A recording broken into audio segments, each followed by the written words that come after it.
From those around, I hear a cry, a muffled sob, a hopeless sigh. I hear their footsteps leaving slow, and then I know my soul must fly.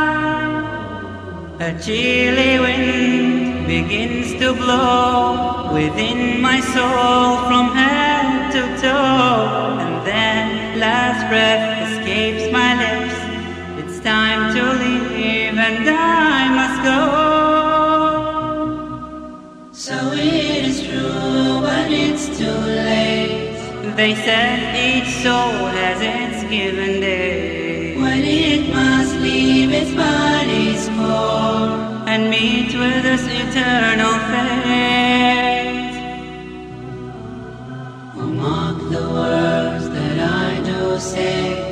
Who knows tomorrow could be your day? At last it comes to heaven or hell. Decide which now, do not delay. Come on, my brothers, let us pray.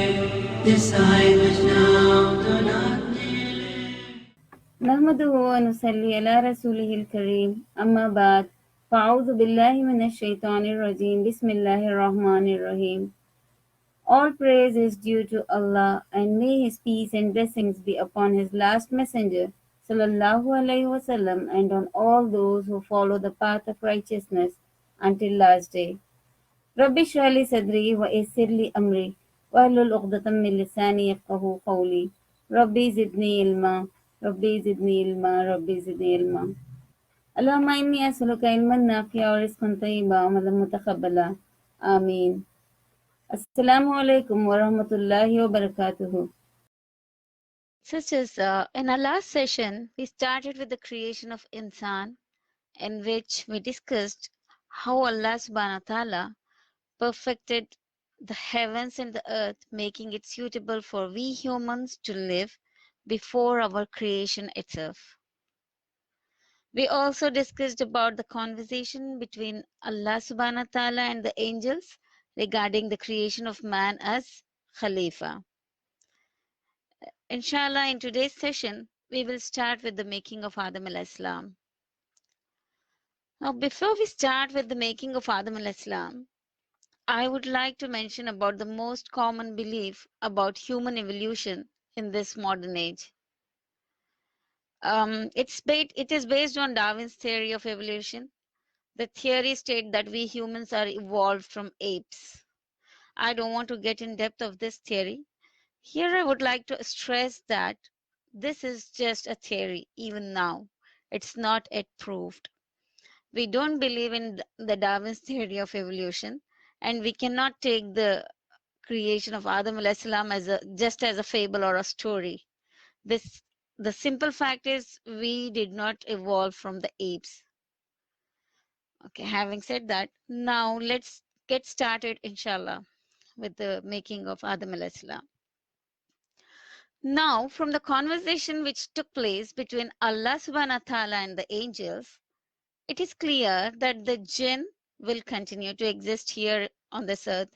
The animals, the birds, insects, and many other creatures will continue to exist here on the earth, and we humans will be the in charge of the earth, of this earth. This is before Adam alayhi salam was even created. The most important thing to understand from this is that from the very beginning, Adam alayhi salam was meant to come to this dunya.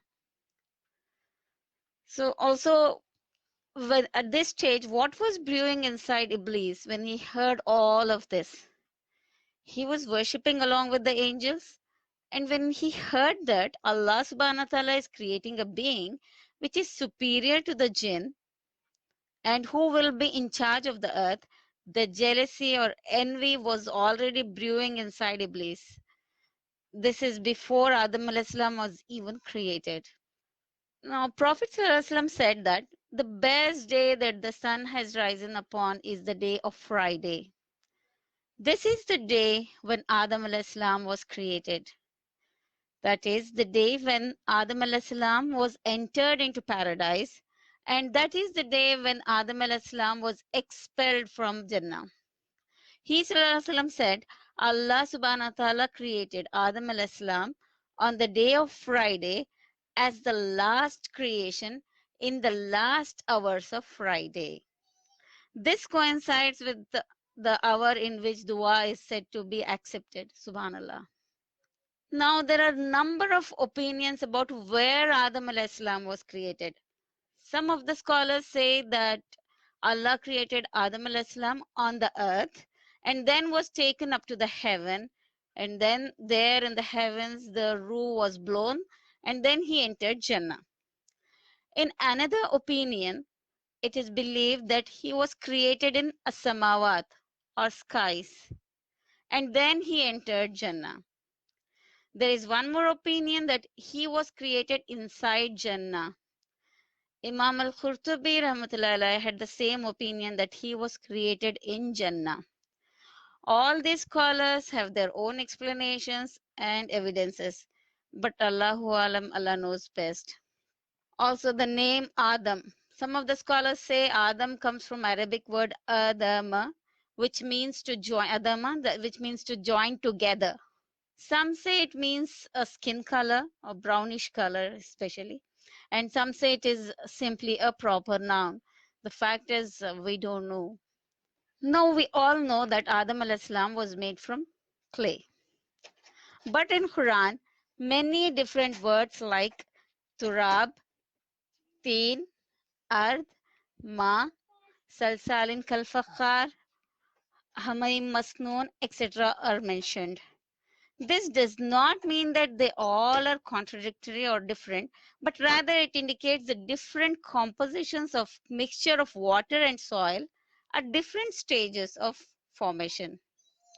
Here, turab means dried sand or dust or dirt. Ard means soil or topsoil.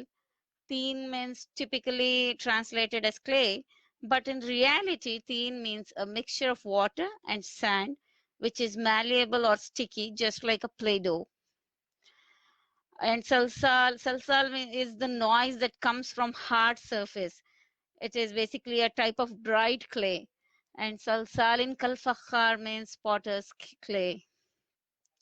So basically, it means that man is created from two primary components, turab and ma, water.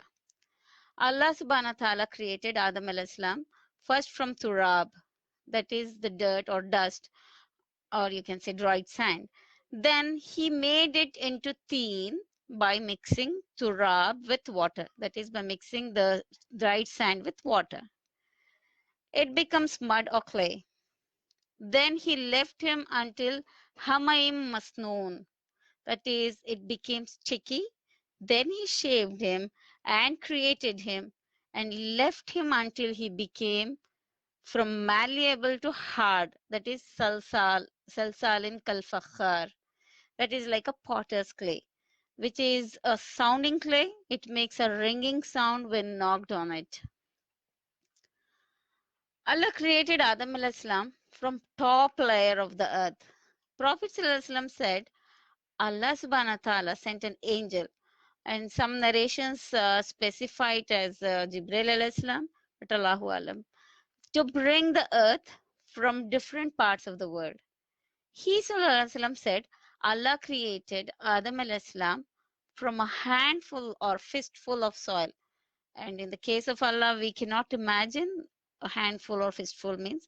So Allah subhanahu wa ta'ala created Adam alayhi salam from a fistful of soil that he gathered from different parts of the world. Hence, the children of Adam came in accordance with the different colors of the earth. Some of them are white, some are red, some are black, and some in between. Some are easy and soft, like soft soil, and some are filthy and impure, and some are in between. And the color of humans is basically in the shades of soil. Now, basically, the color and quality of soil of different lands is represented in man of that land. Prophet ﷺ said there are only two categories of people in the children of Adam alayhi salam. We have believers who are righteous, and the wicked who are miserable.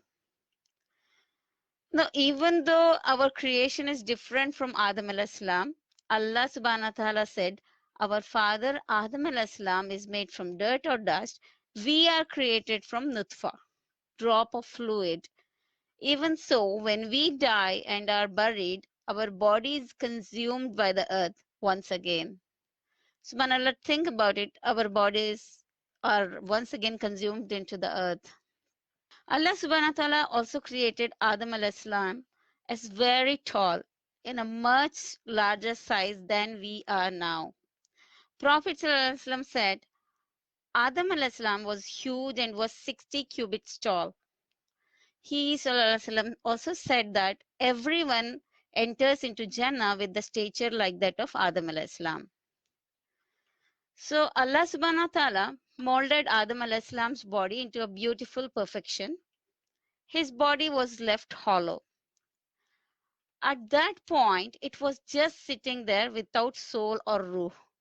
Now Iblis started to go around the body, enter into it, and leave it, and started to knock on it, and it would make a vibrating, ringing sound when he knocked on it. And he would ask, what were you created for?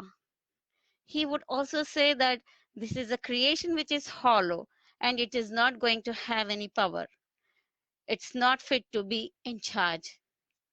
He did all this because he was jealous and wanted to know what makes Adam alayhi salam better. He declared his enmity to Adam alayhi salam even before the soul is breathed into Adam alayhi salam. He also said, if I'm put in charge of you, then I'm going to lead you astray. And if you are put in charge of me, then I will disobey you. I will not listen to you. So it shows early enmity towards Adam alayhi salam, and it is true to every child of Adam alayhi salam. Prophet sallallahu alaihi wasallam said, Shaitan touches every child when he is born, except for Maryam alayhi salam and Isa alayhi salam, because of the dua of the mother of Maryam alayhi salam. So Shaitan declares the enmity towards children of Adam from the very beginning into this world. So now then Allah subhanahu wa ta'ala said to the angels, إِذْ قَالَ رَبُّكَ لِلْمَلَائِكَةِ إِنِّي خَالِقٌ بَشَرًا مِّن طِينٍ, that indeed I am creating a human being from clay. فَإِذَا سَوَّيْتُهُ وَنَفَخْتُ فِيهِ مِن رُّوحِي, once I complete him or proportioned him and breathed into him from my spirit, فَقَعُوا لَهُ سَاجِدِينَ, then fall in prostration to him. Now Allah subhanahu wa ta'ala said this to the angels before breathing the ruh or soul into him. Allah subhanahu wa ta'ala said, Min ruhi, from, that is from my spirit. This is not literal. It's not that we have spirit of Allah subhanahu wa ta'ala inside us. This is nothing but venerating the soul. It's the same like Allah subhanahu wa ta'ala says that Kaaba as Baiti, my house, or like Nakhat Allah, the she camel of Allah in Surah Shams.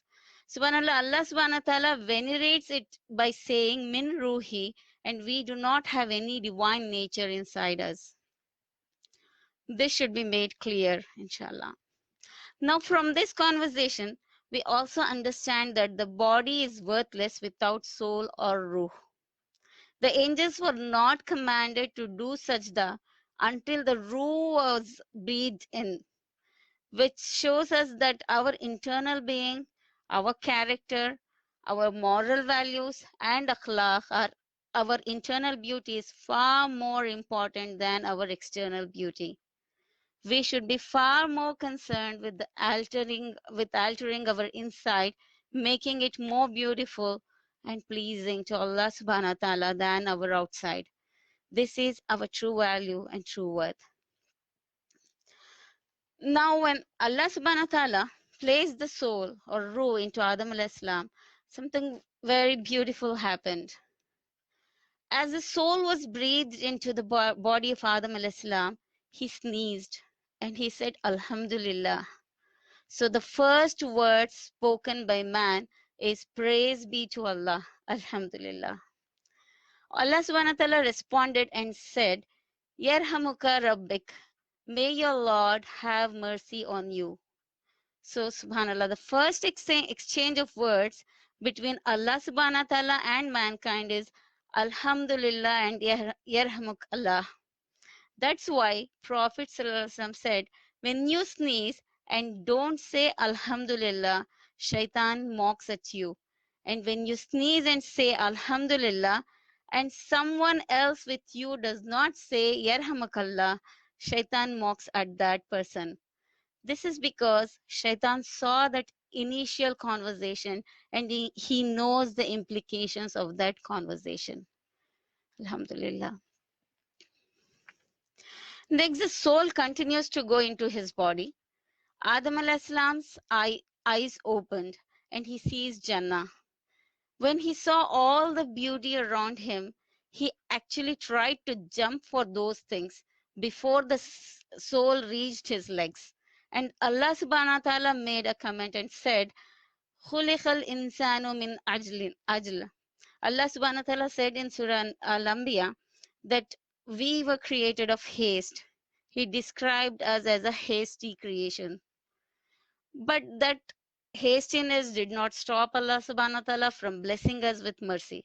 So despite of our imperfections and despite of us being forgetful creatures, Allah subhanahu wa ta'ala shows mercy to us. Alhamdulillah. And as I mentioned in the last session, Allah made Adam alayhi salam with his own hands. This is evident from both Quran and Sunnah. Now, how is this is beyond our imagination. But this is the way Allah honored Adam alayhi salam. Now, after the soul was breathed into Adam alayhi salam, as said earlier, Allah subhanahu wa ta'ala had commanded the angels to prostrate to Adam alayhi salam after the soul is breathed in. Now, just imagine the scene or sight as Allah subhanahu wa ta'ala gave Adam alayhi salam his soul. All of the angels fell in sajda. All fell in prostration.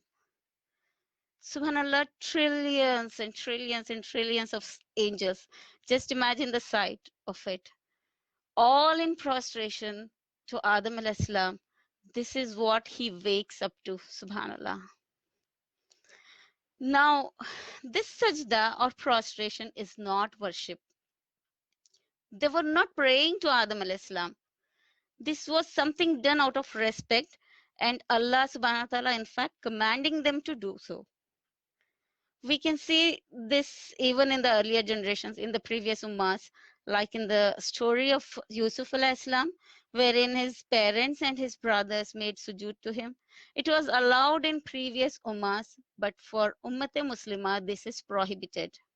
The only thing which is allowed now is sajda of ibadah, the prostration of worship, and nothing else, and this should be made clear, inshallah. Now, all the angels prostrated to Adam alayhi salam except Iblis. The whole conversation between Allah subhanahu wa ta'ala and Iblis is mentioned in Surah Sa'ad from ayah 74 to 85. He just stood there. Iblis, as we know that he is not an angel, but was a jinn. But he was honored and given the company of angels. He just stood there as the angels made sajda. His nature betrayed him at his time of greatest need. He refused to prostrate to Adam alayhi salam.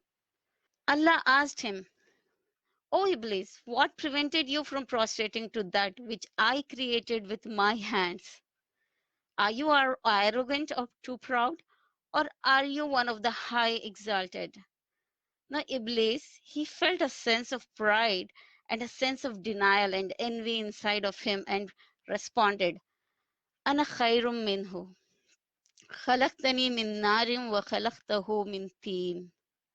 That is, I am better than him. You created me from fire and created him from dirt or clay. He thought, why should I make sujood to him? Why should I prostrate to this lowly creature? So he committed the sin of disbelief. Imam Ibn Sirin Rahmatullah says that Iblis is the first one to use qiyas, the false analogy. He said he is better than Adam alayhi salam because he is made with fire and Adam alayhi salam is made with dirt. So he is the first racist. Also, this sujood to Adam alayhi salam from the angels also shows that they will be in service to this creation. And we have already discussed that they are in service to us, obviously with the command of Allah subhanahu wa ta'ala. And Iblis couldn't handle this. It belittled him so much that he didn't even mention Adam alayhi salam's name. This is evident from verse 62 of Surah Al-Isra, that he said, Allah subhanahu wa ta'ala, Araitika hazal lazi karramat alayya, that you see this one whom you have preferred or honored above me. He said not, he did not take Adam alayhi salam's name, rather he said as this one. This is the ingratitude of Iblis. So Allah subhanahu wa ta'ala exiled him, humiliated him, and cast him out of his mercy and his sacred presence, and called him Iblis, symbolizing that he had, that is, despaired of the mercy, that there was no hope for him of mercy. Allah subhanahu wa ta'ala cast him down from the heavens, disgraced and rejected to the earth. He then said, if you reprieve me until the day of resurrection, I will bring his descendants under my sway, except for a few. That is, he then asked Allah subhanahu wa ta'ala for respite till the day of resurrection. So Allah subhanahu wa ta'ala gave him the respite, and he subhanahu wa ta'ala said, go, for whomever of them follows you, indeed hell will be the recompense of you. He subhanahu wa ta'ala also said, indeed over my believing servants you will have no authority. Subhanallah. Allah will safeguard and protect the believing servants against shaitan. May Allah make us all among the believing servants and protect us from the evils of shaitan. Ameen. Now, do we think that Iblis ever feel bad about what he has done? The pride, the arrogance that he had? Most of us say no. But the Prophet ﷺ tells us that Iblis does have regrets, but it is not enough to regret. Prophet ﷺ says in an authentic hadith in Sahih Muslim that any person makes sujood, that is when a son of Adam prostrates, the shaitan actually takes to the side and starts to cry. He says son of Adam was commanded to prostrate and he prostrated. So Allah will give him paradise. And I was commanded and I disobeyed. So for me is the fire. This shows us that when we do something wrong, crying is not enough until and unless we leave that which has caused us to cry. Subhanallah. Ibn Kathir Rahmatullah Alayh says in Al-Bidayah wa Nihaya that Shaitan cried 4 times. First time when Allah subhanahu wa ta'ala declared him to be cursed. The second time when Allah subhanahu wa ta'ala expelled him from paradise. The third time when Prophet sallallahu alaihi wasallam was born. And the fourth time when Allah subhanahu wa ta'ala revealed Surah Al-Fatiha. So from the story of Adam alayhi salam and Iblis, we learn that Iblis was expelled and cursed because of his disobedience to Allah subhanahu wa ta'ala. The main reason for his disobedience is arrogance, proudness, takabbur, and ungratefulness. Subhanahu wa ta'ala, Allah subhanahu wa ta'ala recognized his ibadah. He subhanahu wa ta'ala elevated him and gave him Jannah and the paradise. What more does the Iblis want? Still, Iblis was ungrateful. This ingratitude led him to the ultimate doom. The result of this ingratitude is he lost everything. He lost Jannah and was expelled and cursed. Subhanallah, we see from this that the ingratitude is what causes a person not to worship Allah subhanahu wa ta'ala. It is the weapon of shaitan. He comes to us because he says to Allah subhanahu wa ta'ala that I will make them ungrateful, because if they are ungrateful, they won't be driven to worship you. Just like I am not driven to worship as a result of my ingratitude. He knows his own shortcoming, and that's the shortcoming he hopes to project on us. May Allah save us. May Allah protect us from this evil of shaitan. Make us all grateful for being a Muslim, for being guided, and for all the blessings and bounties. May Allah subhanahu wa ta'ala protect us and save us from being ungrateful to Him. Ameen. We end with a praise of Allah subhanahu wa ta'ala. Subhanallah wa bihamdihi. May Allah subhanahu wa ta'ala make us from the blessed and those who are eternally rewarded. Ameen. Okay, let's end this session now. Inshallah, in the next session, we will look into the extraction of Adam alayhi salam's offsprings and Alam Arwa, inshallah. Jazakumullahu khair. Subhanakallahumma wa bihamdika ashhadu an la ilaha illa anta astaghfiruka wa atubu ilaik. Assalamu alaikum wa rahmatullahi wa barakatuh. Mark the words that I do say. Who knows tomorrow could be your day. At last it comes to heaven or hell. Decide which now, do not delay. Come on, my brothers, let us pray. Decide which now, do not delay. Come on, my brothers, let us pray. Decide which now, do not